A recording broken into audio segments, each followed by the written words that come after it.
Hey tubers, it has been a very long time since I made a video about anything, but anyways, so we have a BKC 14-foot two-person kayak, and I have this trailer here that had to have new tires put on.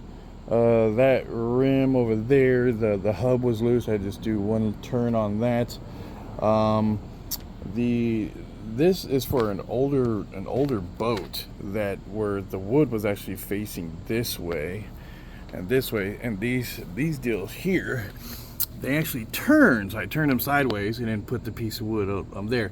And what's funny is I put new rollers on here, and look at this. Shit don't even touch.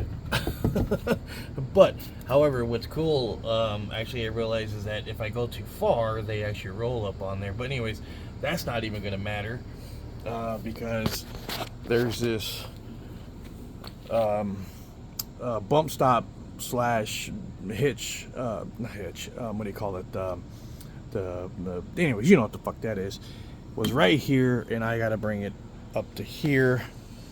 So the washers were so rotted they actually broke in half. Winch, that's winch.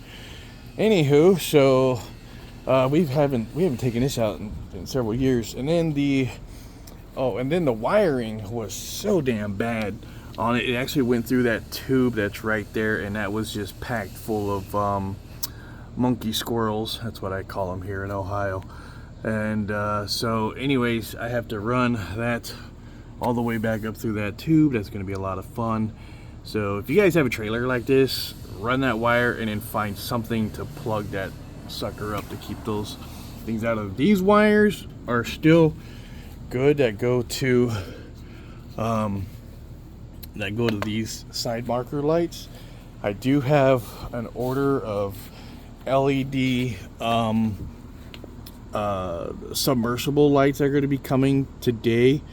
And because the problem is that these aren't submersibles. They can get wet, but you can't. I don't want to submerge them. And then the seal that was around here was actually was shot. It was no good. So they work, but yeah, I want them submersible because I want to be able to drop this. But here's a cool thing about this trailer. Check this out. So I got this off of eBay for like $50. So you pull this handle right here, right, and you unlock it up here. You unlock it right here, and while it's hooked up, just that part remains straight, and then the whole trailer will tilt like that for greater of unloading. Great for unloading. But anyways, yeah, so this has the rudder system and stuff like that goes in there. I had to cut a notch in the wood right there so that fits down in there, so now it doesn't move. It fits level, because I was gonna put some pieces of angle, and I go, man, that's so stupid. And then of course we got this right here that, you know, doesn't really do anything, but it keeps it, even though this works for it to keep going from side to side, this also keeps it from going side to side.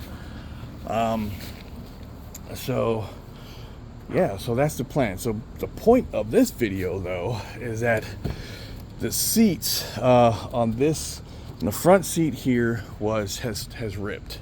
It still worked, but it had ripped. So I wanted to show, if anybody else has a two-seater like this and they're like, damn it, I need to replace this thing, how do I do this? All right, so you have to remove these screws right here, okay? And then when you remove those screws, take your old seat, and then you have to burn holes in the side. So burn them, don't do anything else. And then there's the strap right here, and then there's I believe there's some straps. Oh, I got straps over on that one, but this one, oh yeah, so there's straps that's underneath here. You can see that right there. So don't mess with the front part. You have to take these screws, just this one and this one, off right there. And the reason why you gotta take and you have to undo these two. Those just squeeze in, pop out, because it actually slides into here, into this sleeve right here. So you have to pop that out, reverse your process, slip that other piece back on there, and And then once this comes off, then you undo the front part right there, then that whole thing will just slide right out of the frame right here. And then of course you bolt everything back up. So that kind of sucks. And I'm now noticing too that it's actually tearing up here. So I'm gonna have to order. The summers up here are short. So I mean, still kind of go into the fall, but you know, anywho, yeah. So I just wanted to show you how to do that, or not. I can't show you. I don't have my stand with me to put this up here, but yeah. So that's what you do. You take. You don't have to remove these. I thought I did, but you don't. You just have to remove these. Again, remove these. Undo your straps down underneath there. Undo these bolts right here. You don't have to take them off, and then undo these two bolts and nuts, and that pops out. And then that whole thing will slide right out. All right. I hope that helps you. Again, a little bit back history of what else I got going on here, but yeah. And then got to get it registered. And oh, the chain is also missing this hook right here. This one is just too big. I gotta take that one off of there, but other than that, everything works. So all right, you guys have a good day, and we'll see you later.